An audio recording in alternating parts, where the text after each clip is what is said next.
मेरा नाम पुष्पा है। मेरी यह दुख भरी कहानी मेरी माँ होशियत का सबसे बड़ा सच है। मैं एक ऐसी लड़की हूँ जिसकी ज़िंदगी में दुखी को अलावा कुछ नहीं मैं बाहर की दुनिया में देखी थी और ना ही मुझे लोगों से मिलने दिया था। मेरी उम्र 22 साल है। मैं जवान हो चुकी थी, मगर मेरी माँ मेरी शादी नहीं कर रही थी।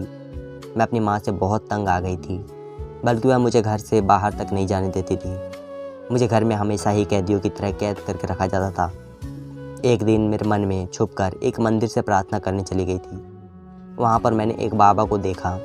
मैंने उन बाबा को कहा, बाबा जी मेरे लिए प्रार्थना कीजिए, मैं बहुत परेशान हूँ। मेरी माँ मुझे घर में कैद करके रखती है, यहाँ तक कि मेरी इस जवानी की उम्र में वह मेरी शादी तक नहीं करना चाहती। मगर जैसे ही उस बाबा ने मुझे देखा, उसकी आंखें लाल हो गई और वह सिकते हुए कहने लगा, तेरी वजह से तेरे घर वालों पर मुसीबत के पहाड़ टूटने वाले हैं। जादू यहाँ से चली जा रही थी। वह बाबा अपनी जगह से उठकर भाग गया और बहुत परेशान हो गई। मुझे लगा यह बाबा पागल है। मगर मैं जैसे ही घर में दाखिल हुई तो मेरे सर पर आसमान टूट पड़ा, क्योंकि मेरा नाम आरती है। मेरी दुनिया की उनकी खुशकिस्मत लड़कियों में से एक हूँ, जिसके पास पैसा और खुशकिस्मत तो भी भर के मौजूद थे। लेकिन कहते हैं ना कि दुनिया में कोई भी पूरे तरीके से खुशकिस्मत नहीं हो सकता। मेरे साथ भी कुछ ऐसा ही हुआ। मेरी खूबसूरती की वजह से मेरी माँ को हमेशा मेरी फिक्र रहती थी। ना वह मेरी शादी करना चाहती थी और ना ही वह मुझे कहीं आने जाने देती थी। जब भी उनसे एक बार में पूछती रहती कि वह कहीं बाहर जाना चाहती है या फिर बाज़ार जाना चाहती हूँ, मुझे जाने नहीं दिया जाता, तो वह मुझे सख्ती से मना कर दिया जाता। वह कहते थे कि तुम्हें नज़र लग जाएगी। मैं उसकी बात सुनकर मायूस हो जाती थी और काफ़ी सालों से मैं अपने ही घर के कैदी बनकर बैठी रहती। मेरा हर जगह जाना बिल्कुल ही बंद कर दिया गया था। वजह सिर्फ इतनी थी कि मुझे नज़र लग जाएगी, लेकिन पहले ऐसा बिल्कुल नहीं था। बचपन में भी मुझे बहुत ज़्यादा खूबसूरत थी, मगर तब मैं हर जगह जा सकती थी। मैं सोचती कि बचपन में तो मुझे कहीं नज़र नहीं लगी, तो फिर अब नज़र क्यों लगने लगी है। माँ कहती बचपन ही बात कुछ और ही होती है, अब तुम जवान हो गई हो। मेरे दिन यूं ही घर के काम और उदासी में गुजर जाते थे, क्योंकि मेरी ज़िंदगी में रोज़मर्रा के रूटीन के अलावा और कुछ काम नहीं था। पढ़ाई भी मैं बहुत साल पहले ही छोड़ दी थी। इन्हीं दोनों मेरे घर वालों ने मेरे बड़े भाई की शादी तय कर दी, तो घर में रौनक लग गई थी। वैसे तो एक बहन अपने भाई की शादी पर बहुत ज़्यादा खुश होती है, लेकिन मेरी खुशी तो इस वजह से भी ज़्यादा खुश थी कि मुझे अपने दोस्त और काफ़ी ख़ानदान की लड़कियों से मिलने का मौका मिल जाता रहा था और मैं उनसे बहुत सारी बातें भी करूँगी। इसीलिए तो मेरी खुशी की ठिकाने नहीं रही थी। मगर जैसे ही मेहमान हमारे घर में रहने के लिए आने लगे, तो मेरी माँ ने मुझे सख्ती से मना कर दिया और कहा कि किसी से भी ज़्यादा दोस्ती लगाने की कोई ज़रूरत नहीं। अगर वह तुम्हें बाहर ले जाने की ज़िद करे तो तुम साफ इनकार कर देना। मुझे जवाब देने की ज़रूरत ना पड़े। मैं मायूस होकर रह गई, लेकिन फिर भी मैं बहुत खुश थी। मेहमान घर आकर रहने लगी थी, तो मेरे कुछ कोशिंग नहीं मुझसे कहा कि चलो शॉपिंग करने चलते हैं। मगर मैंने माँ की बताई हुई बात पर गौर करते हुए उन्हें मना कर दिया। पहले दूसरे दिन मना करने के बाद तीसरे दिन वह मुझसे ज़बरदस्ती अपने साथ ले गए। वैसे तो उनकी ज़बरदस्ती ज़्यादा नहीं थी, मगर मैं खुद भी उसके साथ जाना चाहती थी, क्योंकि उसी दिन मेरी माँ भी घर पर नहीं थी। मैंने सोचा कि चलो चला जाए, और ठीक हुआ माँ घर पर नहीं है, इसलिए उनको पता भी नहीं चलेगा, क्योंकि उन्हें शाम को वापस आना है और शादी के मौके पर घर के काम भी इतने ज़्यादा होते हैं कि उन्हें मेरी तरफ ध्यान देने का मौका भी नहीं मिलेगा। बहुत दिनों के बाद मैं घर से बाहर निकल कर बाज़ार आई। मुझे हर चीज़ नई और खूबसूरत लग रही थी। मैं बहुत खुश दिल्ली से हर चीज़ को देखने लगी, अपने लिए ख़रीदारी भी कर रही थी। अभी मुझे बाज़ार आए हुए कुछ ही वक्त हुआ था कि मैं एक जगह पर देखा जहाँ पर लोगों की भीड़ लगी हुई थी। मैंने सोचा यहाँ ऐसा क्या हो रहा है जो लोग इतनी भीड़ लगाए हुए खड़े हैं। यह बात जानने के लिए मैं भी उस भीड़ के करीब पहुँची। तो मुझे पता चला वहाँ पर एक बुढ़ा फ़कीर बैठा है और औरतें अपने लिए उसे दुआएं कर रही है। मैंने उस औरत से पूछा, यहाँ क्या हो रहा है? तो वह बोली, यह एक बुजुर्ग बाबा हैं जिसके लिए वह प्रार्थना करते हैं, उसके सारे दुख दूर और विधाएँ ख़त्म हो जाती है।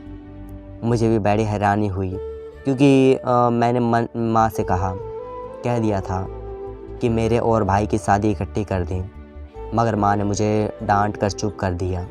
जबकि मेरी शादी की उम्र हो चुकी थी।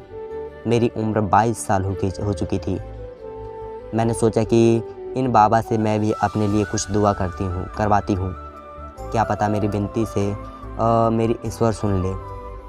मैंने उस बाबा से अपने बारे में बात की तो बाबा ने देखते हुए कहा, वह पहले तो मेरा चेहरा देखकर उनकी आंखें लाल हो गई।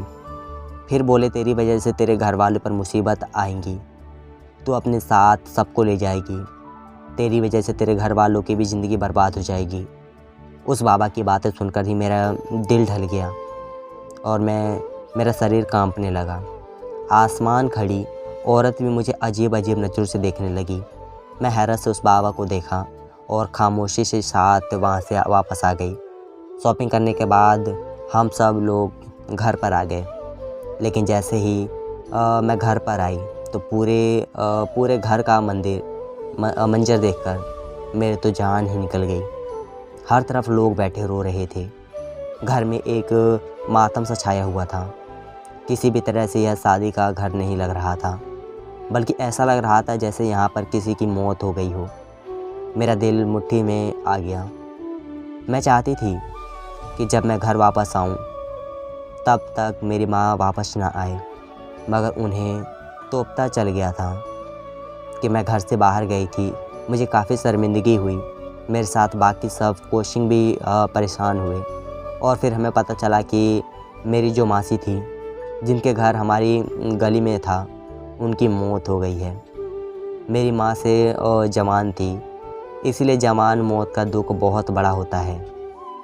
यह सब उदासी छाई हुई थी। शादी भी कैंसिल हो चुकी थी।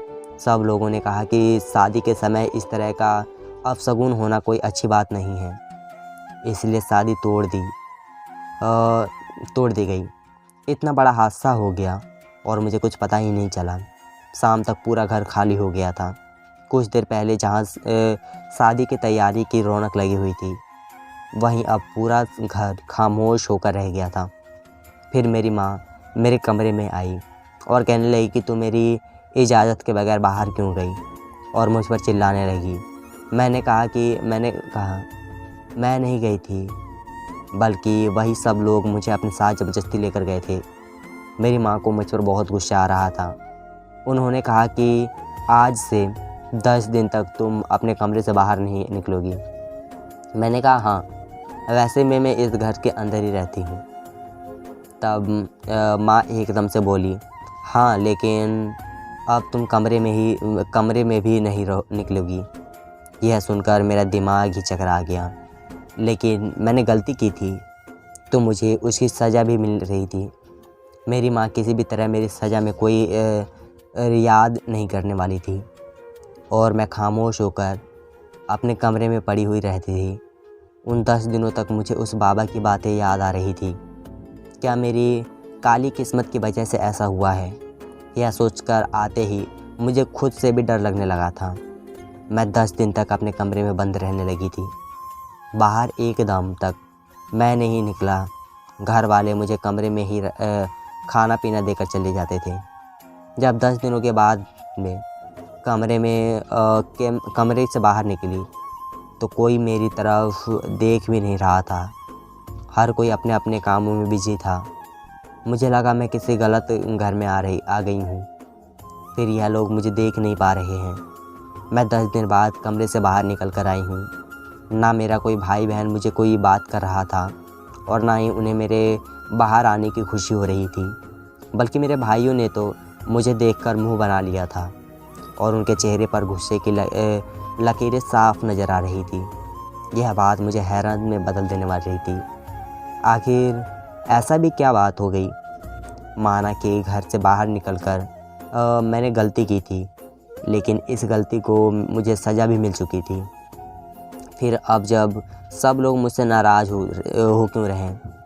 क्या वह शादी की मौसम की वजह से मुझे समझ रहे हैं? मैं उन्हें सोचों में गुम हो गई थी। तभी मेरी माँ मेरे पास आई और एक चादर देकर कहने लगी, अब तुम्हें इस चादर हर वक्त पहन कर रखनी है। मैंने हैरानी से उससे चादर की तरफ देखा।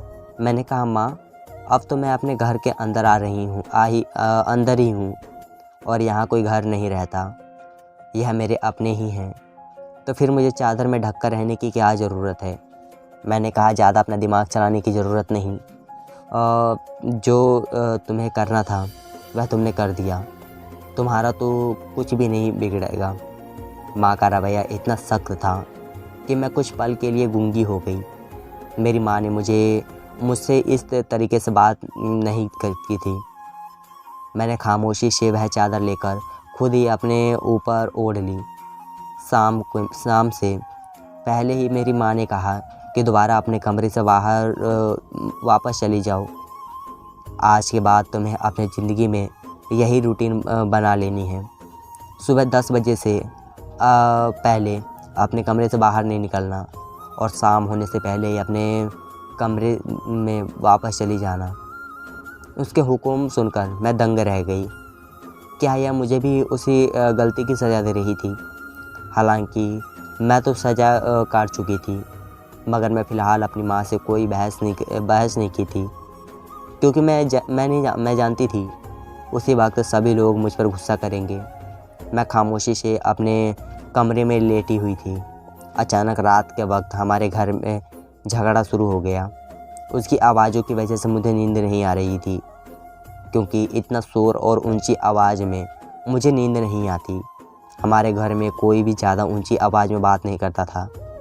मुझे सबकी आवाज़ सुनाई दे रही थी, लेकिन मैं इतना अंदाज़ा लगा सकती थी कि किसी बात पर बहुत ज़्यादा बहस हो रही थी। आखिर वह लोग किस बात पर बहस कर रही थी और यह भी नहीं जान सकती थी, क्योंकि मैं अपने कमरे से बाहर निकलने से मना किया था। जैसे ही सुबह हुई, मैं बाहर निकलकर सबसे पूछा रात को हमारे घर में झगड़ा क्यों हो रहा था। मैंने सबकी आवाज़ सुनी थी, मगर मेरी बात पर इस बारे में किसी ने भी कोई जवाब नहीं दिया था, बल्कि मुझे धड़क कर रख दिया और कहा कि तुम्हें अब किसी से भी बात करने कोई मतलब नहीं होनी चाहिए। तुमने जो गलती की है उसका नुकसान अब हम सब भुगतेंगे। दोबारा मुझे यह बात पर ताना दिया गया। इस बार मैंने ही सब्र का घूंट भर लिया, क्योंकि मैं जानती थी गलती मेरी ही है, मगर यह लोग कैसे भरपाई करने की बात कर रहे थे यह भी मैं समझ नहीं पा रही थी। इसलिए पूरा दिन गुजारने के बाद मैं अपने कमरे में आ गई। मैं खुद से फैसले लिया कि मैं घर में ही जो कुछ भी हो रहा है सब कुछ पता लगा कर दम लूँगी। आखिर मेरी वजह से ऐसा भी कौन सा पहाड़ टूट पड़ा था। मैं घर सिर्फ बाज़ार तक जाने की गलती की है, वह भी माँ सिर्फ मुझे इसलिए मना करती थी ताकि मुझे नज़र ना लग जाए। नज़र लगेगी तो मुझे लगेगी, इसके लिए सारा ख़ानदान मुझ पर क्यों गुस्सा हो रहा था। जैसे ही रात हुई, दोबारा मुझे अपने कमरे में झगड़ा होने की आवाज़ आने लगी, तो मैं अपने कमरे को खोलकर बाहर निकल आई। वैसे तो मेरे माता पिता और बाकी सबको यकीन था कि अगर उन्होंने मुझे बोला है तो मैं बंद हो जाऊंगी, क्योंकि पिछले कुछ दिनों से मैं ऐसा ही कर रही थी। लेकिन आज मैं यकीन तोड़कर कमरे से बाहर निकल आई ताकि पता लगा सकूं कि आखिर माजरा क्या है। सीढ़ियों के पास से छुपकर मैं हाल में देख रही थी, जहां मेरे सारे घर वाले मौजूद थे, और उन सब के दरमियान एक आदमी था जो सब पर पगड़ी रखकर बैठा हुआ था। मेरी माँ का मुंह ऐसे हो रहा था जैसे अभी रो पड़ेगी, जबकि मेरे पिता सिर्फ हाथों में पकड़ कर बैठे हुए थे। मुझे समझ नहीं आ रहा था यह सब लोग बहुत ज़्यादा परेशान क्यों हैं और यह सब कुछ क्या हो रहा है और यह आदमी कौन है। मगर इतना ज़रूर समझ गई थी कि मामला बहुत संगीन है। इसी वजह से वह लोग मुझे कमरे में बंद कर रखे हैं, वरना मेरे घर वालों ने कभी भी मेरे साथ ऐसा कुछ सलूक नहीं किया था। हालांकि मेरे घर में कोई बाहर नहीं जाती थी, लेकिन कभी मुझे इस तरह कमरे में बंद होने को नहीं कहा गया था। कुछ सोचकर मैं अपने कमरे में आ गई और फिर मैं सोच लिया कि उसी दिन के बारे में मुझे पता लगा कर ही रहूँगी। इस परेशानी की वजह से मुझे नींद नहीं आ रही थी। फिर भी मैं सोने की बहुत कोशिश की, लेकिन कुछ देर बाद मुझे नींद नहीं आ गई। सुबह मेरी नींद खुल गई क्योंकि माँ ने मुझे बाहर निकलने से मना किया था, इसलिए मैं उनकी बात न मानकर बाहर निकल गई। आखिर सुबह सवेरे मेरे कमरे में बाहर न निकलने का हुक्म क्यों दिया गया था, यह देखकर मैं हैरान रह गई। मेरे परिवार के जितने भी सदस्य हैं वह सुबह 8 बजे से 10 बजे के दरमियान उठते थे। आज वह सुबह सवेरे ही उठकर बाहर निकले हुए थे और वह आदमी भी उठकर रो रहा था। वह मेरे घर में क्या कर रहा था मुझे कुछ खबर नहीं थी। किचन से भी आवाज़ आ रही थी, इसका मतलब था कि नाश्ता बन रहा था। मुझे समझ आ गई और अब खामोशी से एक तरफ खड़े होकर तमाशा देखने से कुछ नहीं होने वाला था। इसलिए मैं सबके सामने जाने का फ़ैसला कर लिया, लेकिन मुझे नहीं मालूम था जिसके सामने इस वक्त जाने का फ़ैसला मेरे लिए किस कदर गलत साबित होगा। जब मैं उस आदमी के सामने गई और उसने कहा, आप कौन हो? मैंने तो आपको पहले कभी नहीं देखा। मेरी आवाज़ सुनते ही घर के सभी लोग हैरान होकर मुझसे कहने लगे। मेरी माँ के हाथ से दूध का बर्तन छूट गया। फिर मैं अपने सारे घर वालों को तरफ देखा। मैंने कहा कि आप लोग इस आदमी से इतना क्यों डर रहे हैं? कौन है यह आदमी? मैं कल रात भी आप लोगों को देखा था। अभी मेरा सवाल पूरा भी नहीं हुआ था कि मेरी माँ ने आगे बढ़कर अपनी एक ज़ोरदार तमाचा मार दिया और कहा कि बदतमीज़ लड़की अपनी माँ की बातें का मान रखना भी भूल गई। क्या मैंने कहा था मैंने अपने कमरे से बाहर नहीं निकलना, मगर तुमने हमारे सर से खाड़ डलवाने में कोई कसर नहीं छोड़ी।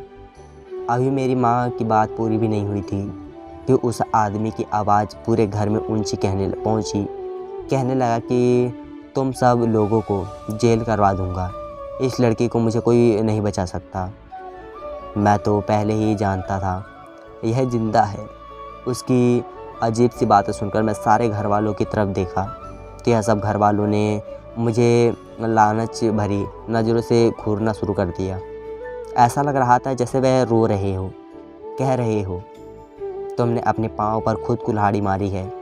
और अब मुझे भी समझ आ गई थी कि बिना पूरी बात जानकर मैंने जो कदम उठाया वह मेरे लिए गलत साबित होने वाला है। पहले मुझे जान लेना चाहिए था कि मामला क्या है, फिर उस आदमी को सामने आना चाहिए था, मगर उसकी सारी बातों का हकीकत में मतलब आ गया था। सारे घर वाले खामोशी से एक तरफ बैठ गए, जैसे उन्होंने कोई बहुत बड़ा जुर्म कर दिया हो। वह आदमी खूंखार नज़रों से मुझे घूर रहा था और मैं सब लोगों से पूछ कर थक गई थी कि आखिर यह सब क्या हो रहा है, मगर किसी के मुंह से ऑफ भी ना निकली। कुछ ही देर में बहुत सी गाड़ियां हमारे घर के बाहर आकर रुक गई, जिसमें बहुत से लोग जमा थे और उनके पास बड़ी बड़ी बंदूकें भी थीं, जिनके देखकर मेरे सारे घर वाले डरने लगे। मुझे बहुत चिल्लाई कि मुझे बचा लो, यह सब कुछ क्या हो रहा है। मुझे समझ नहीं आ रहा था, लेकिन मेरी किसी ने भी एक बात ना सुनी। सब लोग खामोशी से मुझे जाता हुआ देखने लगे। वह मुझे लेकर चले गए तो मुझे लगा आज तो शायद मौत पक्की है, क्योंकि उस आदमी की बातें तो ऐसी ही लग रहा था कि वह मुझे मार कर ही दम लेगा। शायद मेरा सब कुछ गलत भी काम नहीं था। वह मुझे एक बहुत बड़ी हवेली में लेकर आ गए और एक अंधेर कमरे से बाहर अंदर फेंक दिया और कहा कि आज से 2 महीने बाद तुम्हें जान से मार दिया जाएगा और मेरा बेटा बिल्कुल ठीक हो जाएगा। उसके बाद मेरी समझ में नहीं आया कि आखिर यह कहना क्या चाहते हैं, मगर अपनी मौत को सुनकर मैं डर के मारे कांपने लगी थी। अब मुझे शिद्दत से अपनी माँ और बाकी घर वालों की बहुत याद आ रही थी, मगर मैं अपनी गलती पर सर पकड़ने के सिवाय कुछ नहीं कर सकती थी। काश मैं उनकी हर बात को मानती रहती तो आज मेरा यह हाल ना होता। उस बुज़ुर्ग आदमी ने सही कहा था कि मेरी वजह से मेरे सारे घर वाले मुसीबत में फंस जाएंगे। लेकिन अब मैं रोने और पछताने के सिवा कुछ नहीं कर सकती थी, और सिर्फ ईश्वर से ही मदद मांगने के सिवा मेरे पास कोई और चारा नहीं था। रात को उस कमरे से भी एक बूढ़ी औरत मेरी आई। मुझे देखते ही उसकी आंखें में खून उतर आया और कहने लगी, मैं होश मेरी, तुम इतने साल तक कहाँ थी? तुम्हारी वजह से मेरा बेटा बिस्तर पर पड़ा हुआ है। मुझे तो उसकी कोई बात समझ नहीं आ रही थी। मैंने उससे बहुत बार कहने की कोशिश की कि आपको ज़रूरत कोई गलतफहमी हुई है, इसी वजह से यह सब कुछ हो रहा है। लेकिन मैं मेरी कोई बात सुनने के हक़ में नहीं थी। उसने मुझे बहुत मारा और खाना भी नहीं दिया। सुबह होते ही मुझे खाना मिला तो मैं बुकों की तरह खा लिया। लेकिन इन लोगों का दिया हुआ खाना खा लेना मेरे लिए ही गलत साबित हुआ, क्योंकि उस खाने को खाने के बाद मैं गहरी नींद में सो गई और फिर उस वक्त मेरी वक्त आंखें खुली। वह लोग जब मुझे करने के लिए ले जा रहे थे, यह सुनते ही मेरे रोंगटे खड़े हो गए। मुझे चेक कर उन लोगों की रोकने की कोशिश की, मगर उन लोगों ने मेरा मुंह बंद कर दिया और मुझे लेकर एक शमशान घाट में चले गए। शमशान घाट के पास जाने घने जंगलों के दरमियान जिस जगह मुझे लाया गया था, जगह साफ़ सुथरी थी, मगर सामने मौजूद इंसान को देखकर मेरे पैरों तले ज़मीन निकल गई, क्योंकि मेरे सामने कोई और नहीं बल्कि वही बाबा मौजूद था जो मुझे उस दिन बाज़ार में मिला। उसने मुझे कहा था कि तुम्हारी वजह से तुम्हारे घर वालों पर मुसीबत आएंगी। उसे देखकर मेरा दिमाग चकरा गया। मुझे समझ आ रहा था यह सब उन लोगों की चाल थी। यह बाबा भी उन लोगों के साथ मिला हुआ था। उसके लिए दिमाग में फिट और भर दिया। मुझे घर से बाहर जाना ही नहीं चाहिए था, मगर अब तो कुछ भी नहीं हो सकता था। और उस वक्त वहाँ पर एक चारपाई भी लाई गई थी जहाँ पर एक बीमा लड़का लेटा हुआ था। मैं समझ गई कि यह वही है जिसकी बीमारी की वजह से यह सब लोग मुझे सता रहे हैं। पता नहीं वह बाबा क्या पढ़ रहा था, और एक तरफ मुझे भी चादर देकर बैठा दिया गया। फिर बाबा ने कहा कि जैसे ही मैं बोलूँगा वैसे ही तुम इस लड़की को मार देना, मगर ख्याल रखना कि इस लड़की की चीज़ तुम्हारे बेटे के कानों में ज़रूर पड़नी चाहिए। तुम्हारा बेटा बिल्कुल ठीक हो जाएगा। उसके बाद सुनकर मुझ पर एक ख्वाब सवारी हो गया। मैं चीखने लगी, चिल्लाने लगी। मैंने कहा कि क्या तुम लोग पागल हो गए हो? मुझे मारने से लड़का ठीक कैसे हो जाएगा? ऐसा कुछ नहीं होता। यह लड़का मुझे बीमार लगता है। उसका किसी अच्छे डॉक्टर से इलाज करवाया जाए, तबीयत ठीक होगा। मुझे मारकर तुम लोगों को क्या लगता है कि यह लड़का ठीक हो जाएगा? मेरी बात सुनकर उस औरत ने मुझे दोबारा थप्पड़ मारा और कहा कि खबरदार, जो अपने मुंह से मेरे बेटे का नाम भी लिया। अभी यह झगड़ा ही चल रहा था कि इस वक्त वहाँ पर पुलिस आ गई। पुलिस को देखते ही वह बाबा भागने लगा, मगर वहाँ मौजूद लोगों ने उसे रोक की। तुम कहाँ जा रहे हो? इस लड़की को मारेंगे तो हमारा बेटा ठीक हो जाएगा। हमारे लड़के को ठीक करके ही जाना। लेकिन पुलिस ने सबके सामने हिरासत में ले लिया था। तभी वहाँ मौजूद लोगों को पता चला कि बाबा एक बहुत बड़ा मुजरिम है जो कई सालों से लोगों को बेवकूफ़ बना रहा था। वह मेरे माँ बाप और बाकी घर वाले भी आ गए थे, और लोगों के आने से मैं समझ गई थी कि पुलिस को इन्हीं लोगों ने बुलाया है। पुलिस इन सब लोगों को पकड़ ले गई और उन लड़की को भी अस्पताल पहुंचा दिया गया। मैं अपने घर वालों के साथ वापस आ गई और घर आने के बाद अपने माता पिता और बाकी सबसे माफ़ी मांगने लगी। लेकिन मैंने अपने माँ से पूछा कि आखिर यह सब कुछ क्या हो रहा है? उस आदमी को आप लोगों ने यह तब क्यों नहीं रोका जब वह मुझे यहाँ से लेकर जा रहा था? तो मेरी माँ ने कहा कि मुझे इस दिन सब कुछ सच बताने ही वाली थी, लेकिन मैं किसी ऐसे मौके का इंतज़ार कर रही थी जो बिल्कुल सही हो। मगर जैसे जैसे तुम बड़ी होती गई तो मैंने सोचा कि ऐसे मामलों के बारे में तुम्हें बता कर क्या फ़ायदा। मगर जिस दिन तुम बाज़ार गई मुझे उस वक्त पता चल गया था कि उस इंसान को तुम्हारे बारे में ज़रूर पता चल जाएगा। इसीलिए जब तुम घर वापस आई हो, पहले तो वह हादसा हो गया। हालांकि वह हादसा कुदरती तौर पर हुआ था, मगर उससे भी मुझे उसे इंसान के यहाँ आने की खबर हो गई थी। इसलिए मैंने तुम्हें कमरे में बंद रहने की बोल दिया था।